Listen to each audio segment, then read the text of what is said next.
आज हम संयुक्त फलन के बारे में पढ़ेंगे। जो कक्षा 12 की पहली प्रश्नमाला है, इस प्रश्नमाला में से ये जो प्रश्नमाला है वो 3 अंक की आती है और 3 अंक में से 2 क्वेश्चन पूछे जाते हैं। एक 1 नंबर का क्वेश्चन पूछा जाता है, एक 2 नंबर का क्वेश्चन पूछा जाता है। तो संयुक्त फलन का अध्ययन करने से पहले अपन संयुक्त फलन से संबंधित कुछ महत्वपूर्ण बातों के बारे में अध्ययन करते हैं, जिसका अध्ययन हमने कक्षा 11 में कर लिया है। फिर भी मैं आपको वो बातें दोबारा दिमाग में दोबारा रिवाइज कराने की कोशिश कर रहा हूं जो बातें कक्षा 11 में हमने पढ़ ली है और जो बहुत संयुक्त फलन को पढ़ने के लिए बहुत ही महत्वपूर्ण है। तो सबसे पहले अपन बात करते हैं फलन की। फलन क्या होता है? तो फलन होता है यदि ए तथा बी 2 अरिक्त समुच्चय हों तथा समुच्चय ए का प्रत्येक अवयव समुच्चय बी के अद्वितीय अवयव से संबंधित हो तो यह संबंध समुच्चय ए से बी में फलन कहलाता है। इसे F(a) टेंड टू बी से प्रदर्शित करते हैं। तो अब इसे ये जो डेफिनेशन है, ये डेफिनेशन आपको लिखनी है और याद रखनी है, ठीक है। तो यदि समुच्चय ए, यदि क्या है, ए तथा बी 2 अरिक्त समुच्चय हों तथा समुच्चय ए का प्रत्येक अवयव समुच्चय बी के अद्वितीय अवयव से संबंधित हो तो ये जो संबंध होता है, यह संबंध समुच्चय ए से समुच्चय बी में फलन कहलाता है। और इस फलन को हम क्या करते हैं, F(a) टेंड टू बी, इसको बोला जाता है F(a) टेंड टू बी से प्रदर्शित करते हैं। तो अब अपन बात करते हैं कि ये जो फलन की जो डेफिनेशन हमने पढ़ी है, इसमें 2 बातें आ रही है। सबसे पहले समुच्चय क्या होता है, ठीक है। तो समुच्चय क्या होता है? वस्तुओं के सुपरिभाषित संग्रह को समुच्चय कहते हैं। कहने का मतलब है, कभी कोई एग्जांपल लेते हैं, जैसे हमने कह दिया कि समुच्चय के एग्जांपल की अगर अपन बात करें तो हमने ये बात कह दी कि 1 से 5 तक की जो संख्याएं हैं उनमें आपको अभाज्य संख्याओं का समुच्चय बनाना है, ठीक है। कि 1 से 5 तक की जो संख्याएं हैं उनमें अभाज्य संख्याओं का क्या बनाना है, आपको समुच्चय बनाना है। तो आपको पता है 1 से 5 के बीच में कितनी अभाज्य संख्याएं होती है? 2 होती है, 3 होती है और 5 होती है। तो इसको अपन इस मंझले ब्रैकेट में अगर लिख दें तो ये क्या कहलाता है, अपना समुच्चय कहलाता है, ठीक है। तो ये तो बात होगी समुच्चय की। अब बात आती है कि अरिक्त क्या होता है। अरिक्त का मतलब होता है कि जो समुच्चय खाली हो उसको क्या बोलते हैं, अरिक्त समुच्चय बोलते हैं। जैसे हमने कह दिया कि भी 2 से बड़ी यानी x का एक ऐसा मान बताना आपको जो 2 से बड़ा है और 3 से छोटा है, और x कौन सी संख्या है? प्राकृत संख्या है। प्राकृत संख्या कौन सी होती है? जहां से अपन गिनती स्टार्ट करते हैं वही प्राकृत संख्या होती है, ठीक है। आपको क्या करना है कि 2 से बड़ी और 3 से छोटी प्राकृत संख्या बतानी है। तो 2 से बड़ी और 3 से छोटी अगर कोई प्राकृत संख्या है ही नहीं तो इसका मतलब ये जो दिया गया संबंध है, इस संबंध के द्वारा हम कोई समुच्चय बनाए तो वो समुच्चय क्या होता है? रिक्त समुच्चय होता है, ठीक है। इस समुच्चय में कोई भी संख्या नहीं आती है, ठीक है। तो अरिक्त समुच्चय कौन सा होता है? वह समुच्चय जो खाली हो उसको अरिक्त समुच्चय बोलते हैं। अब समुच्चय क्या होता है? वस्तुओं के सुपरिभाषित संग्रह को क्या बोलते हैं? अपने समुच्चय कहते हैं, ठीक है। तो ये बात भी समझ में आ गई। अब अपन दोबारा फलन की बात करें तो फलन क्या होता है कि यदि ए तथा बी 2 अरिक्त समुच्चय का आपका समझ में आ गई कि अभी ए कोई समुच्चय है और बी कोई समुच्चय है, यानी ए में कुछ संख्याएं मान लेते हैं, बी में कुछ संख्याएं हैं। और अरिक्त का मतलब क्या है? ए और बी दोनों के दोनों क्या नहीं है? खाली नहीं है। तथा समुच्चय ए का प्रत्येक अवयव समुच्चय बी के अद्वितीय अवयव से, अब अद्वितीय की अगर बात करें, अद्वितीय का मतलब होता है केवल और केवल एक ही अवयव से संबंध रखे, ठीक है। केवल और केवल एक ही अवयव से संबंध रखना चाहिए। तो यह जो संबंध होता है वो समुच्चय ए से बी में फलन कहलाता है। इसे F(a) टेंड टू बी से प्रदर्शित करते हैं। तो अगर अपन फलन के एग्जाम्पल की अगर बात करें तो सबसे पहले हमने कह दिया कि कोई समुच्चय x है और उसमें 3 संख्याएं हैं। कौन कौन सी है? a, b और c है। दूसरा कोई समुच्चय ले लिया हमने, y ले लिया, उसमें 3 संख्याएं हैं, अभी 1, 2 और 3 है। कोई समुच्चय x और समुच्चय y के बीच में कोई संबंध है, उस संबंध के द्वारा अपना a है वो किससे संबंध रखता है? 1 से संबंध रखता है, b है वो 2 से संबंध रख रहा है, c है वो क्या है? 3 से संबंध रख रहा है, ठीक है। तो यानी समुच्चय जो है ना, पहला जो समुच्चय x की जगह मैं a ले लेता हूं इसको समझने के लिए। भी समुच्चय a का है वो प्रत्येक अवयव, ठीक है। समुच्चय a का क्या हो रहा है? समुच्चय ए का जो प्रत्येक अवयव समुच्चय ए में कितने अवयव हैं? अपने पास 3 अवयव हैं, ठीक है। एक ए है, एक बी है, एक क्या है? सी है। तो समुच्चय ए का प्रत्येक अवयव समुच्चय बी के अद्वितीय का मतलब समुच्चय बी के केवल और केवल एक ही अवयव से संबंध रख रहा है। इसका मतलब ये अपना क्या है? एक फलन है, ठीक है, क्योंकि समुच्चय ए में कितने अवयव हैं, 3 ही अवयव हैं, और समुच्चय ए का प्रत्येक अवयव है वो समुच्चय बी के केवल और केवल एक ही अवयव से संबंध रख रहा है। यानी ए अपना ए है वो किससे 1 से संबंध रख रहा है, बी है अपना किससे 2 से संबंध रख रहा है, और सी किससे संबंध रख रहा है, 3 से। यानी समुच्चय ए का प्रत्येक अवयव समुच्चय बी के केवल और केवल एक ही अवयव से संबंध रख रहा है। इसका मतलब क्या है, ये एक फलन है। अब एग्जाम्पल नंबर 2 की बात करें अपन, तो एग्जाम्पल नंबर 2 में ये ए समुच्चय है, ये अपना कौन है, बी समुच्चय है। ठीक है, तो ये ए समुच्चय, ये बी समुच्चय है। में ए में अवयव की संख्या वही 3 है, कितनी है, ए बी और सी। ये ए समुच्चय ए के अवयव है, 1 2 3 ये क्या है, समुच्चय बी के अवयव है। अब आपको पता ये करना है कि ये जो संबंध जो हमने बनाया है इन दो समुच्चयों के बीच में, ये एक फलन है या नहीं है। तो इसका पता करने के लिए अपने को पता है डेफिनेशन क्या कहती है।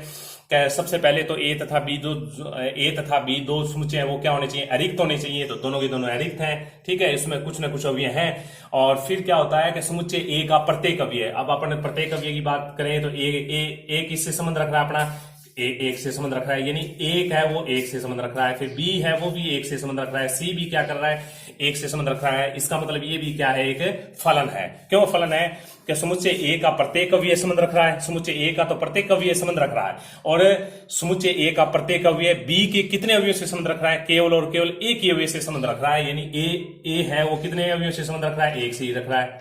ठीक है, और बी भी क्या रख रहा है, एक ही अवयव से संबंध रख रहा है, और सी भी क्या कर रहा है, एक ही अवयव से संबंध रख रहा है। इसका मतलब क्या है कि ए से बी के बीच में ये क्या है, ये एक फलन है। ठीक है, इसी प्रकार अपन एग्जांपल नंबर 3 की अगर बात करें तो इसमें हमने कह दिया कि कोई समुच्चय x है, कोई समुच्चय अपना y है। ठीक है, तो समुच्चय x में है, 3 नंबर एग्जांपल की अगर बात करें इसमें, तो एक समुच्चय x है, दूसरा समुच्चय अपना y है। ठीक है, तो x में कितने अवयव हैं, अपने 3 अवयव हैं, a b और c, और y में कितने अवयव हैं, 1 2 3, 3 ही अवयव इसमें, 3 ही अवयव इसमें है। ठीक है, तो दोनों के दोनों एक समुच्चय हैं। अब x का प्रत्येक अवयव, फलन की डेफिनेशन क्या कहती है कि समुच्चय a का प्रत्येक अवयव, यानी जो पहला जो इस समुच्चय की बात करें इसका प्रत्येक अवयव, और इस अवयव के नहीं दूसरे नहीं इस समुच्चय का प्रत्येक अवयव इस समुच्चय के केवल और केवल अद्वितीय अवयव से संबंध रखना, केवल और केवल एक ही अवयव से संबंध रखना चाहिए।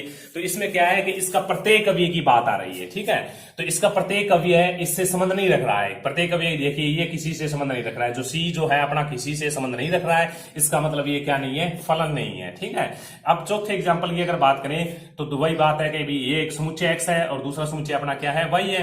तो इसमें देखिए ए है वो किससे संबंध रख रहा है, ए है वो संबंध रख रहा है, देखिए एक किससे भी संबंध रख रहा है, ए है वो 2 से भी संबंध रख रहा है। ठीक है, तो इसकी क्या कह रहा है कि इसकी डेफिनेशन क्या कहती है कि समुच्चय ए का प्रत्येक अवयव समुच्चय बी के अद्वितीय अवयव से संबंध रखना चाहिए। ठीक है, ये अद्वितीय का मतलब केवल और केवल एक ही अवयव से संबंध रखना चाहिए। लेकिन यहाँ पे क्या हो रहा है कि एक्स जो समुच्चय है इस समुच्चय का अवयव कौन सा, ए अवयव। ठीक है, वो y के 2 अवयव से क्या रख रहा है, संबंध रख रहा है। इसका मतलब ये भी क्या नहीं है, समुच्चय नहीं है। ठीक है, तो ये बात थी, ये क्या नहीं है, ये फलन नहीं है, सॉरी समुच्चय नहीं, फलन नहीं है। ठीक है, तो अब क्या है कि फलन को किस प्रकार से निरूपित किया जाता है, इस प्रकार से निरूपित किया जाता है कि f(x) टेंड टू y। ठीक है, x से y के बीच में है ये कोई, तो इसको इस प्रकार से लिखते हैं f(x) बराबर क्या लिखेंगे, y लिखेंगे। y x का प्रतिबिंब कहलाता है। ठीक है, y x का प्रतिबिंब कहलाता है। तो ये आपको बात याद रखनी है और समझनी है। ठीक है, अब अपन आगे बात करते हैं।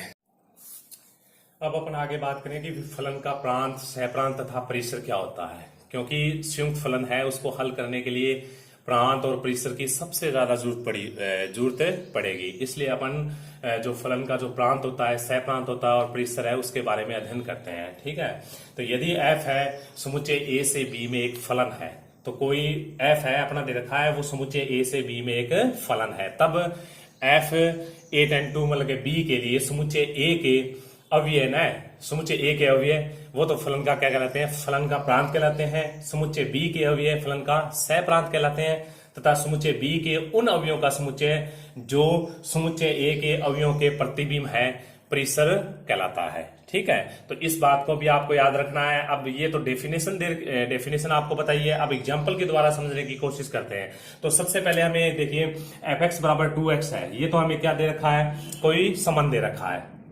ठीक है। ये कोई समुच्चय ए है जिसमें अवयव है 1 2 और 3। कोई समुच्चय बी दे रखा है तो जिसमें अवयव कितने अपने 2 4 5 और 6। तो सबसे पहले अपन फलन का मान ज्ञात करते हैं, और फलन का मान ज्ञात करने के लिए अपन क्या करते हैं कि एफ क्या दे रखा है, ए से बी के बीच में है तो ए के अवयव लिए जाते हैं। फलन का मान ज्ञात करने के लिए हमेशा ए के अवयव लिए जाते हैं। जो सबसे पहले जो लिखते हैं अपन समुच्चय, उसी समुच्चय के अवयव लिए जाते हैं। ठीक है, तो अब अपन सबसे पहले लेते हैं x बराबर 1 ले लिया मैंने।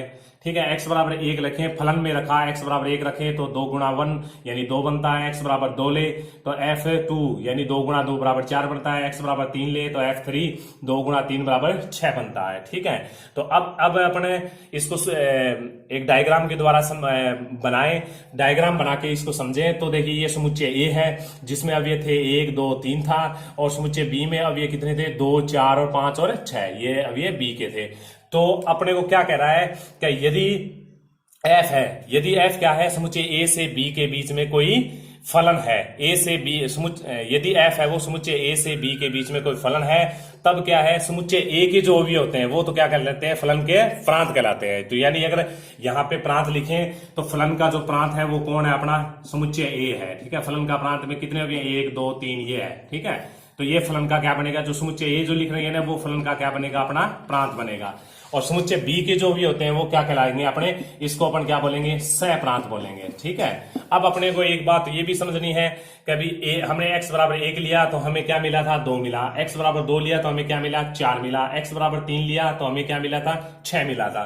तो अब मैंने यहाँ पे आपको इससे पहले भी ये बताया था कि fx बराबर अगर y लिखें तो y को क्या बोलते हैं, x का प्रतिबिंब बोलते हैं। y को क्या बोलते हैं, x का प्रतिबिंब बोलते हैं। ठीक है, तो इसी प्रकार 2 का प्रतिबिंब कौन हुआ, नहीं 1 का प्रतिबिंब कौन हुआ, 2। ठीक है, 2 का प्रतिबिंब कितना हुआ, 4। 3 का प्रतिबिंब कितना बोलेंगे, 6 बोलेंगे। ये बात भी आपको बहुत इंपॉर्टेंट बात है, ये बहुत ही इंपॉर्टेंट बात है, इसलिए आपको बहुत जबरदस्त तरीके से समझनी है और याद रखनी है। ठीक है, तो जो मान ज्ञात करते हैं तो यहाँ जो होता है ब्रैकेट में 1 का, इसको बोलेंगे 1 का प्रतिबिंब कौन है, 2 है। 2 का प्रतिबिंब कौन है, 4 है। 3 का प्रतिबिंब कौन है, 6 है।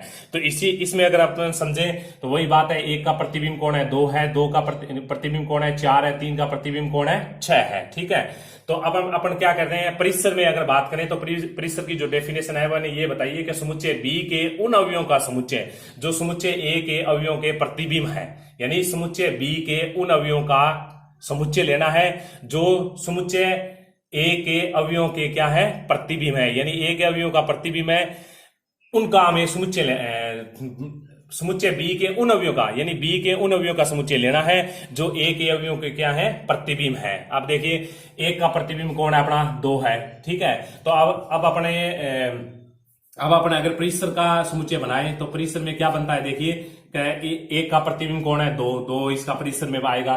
फिर 2 का प्रतिबिंब कितना है, 4 है, तो 4 भी परिसर में आएगा। और 3 का प्रतिबिंब कौन है, 6 है, तो इसका मतलब ये परिसर है। ठीक है, तो यानी समुच्चय ए के अवयव है वो तो क्या कहलाते हैं, फलन का प्रांत कहलाते हैं। समुच्चय बी के जो अवयव होते हैं वो क्या कहलाते हैं, फलन का सह प्रांत कहलाते हैं। ठीक है, तो समुच्चय बी के उन अवयवों का समुच्चय जो ए के अवयवों के प्रतिबिंब है, तो उनका जो समुच्चय लेते हैं उनको अपन क्या बोलते हैं, परिसर बोलते हैं। ठीक है, तो ये बातें हैं बहुत ही इंपॉर्टेंट है, जो संयुक्त फलन के बारे में पढ़ेंगे तो उसमें बहुत ही काम आएगी। तो इसलिए इन बातों को जबरदस्त तरीके से समझना है और इनको जबरदस्त तरीके से याद रखना है। ओके, धन्यवाद।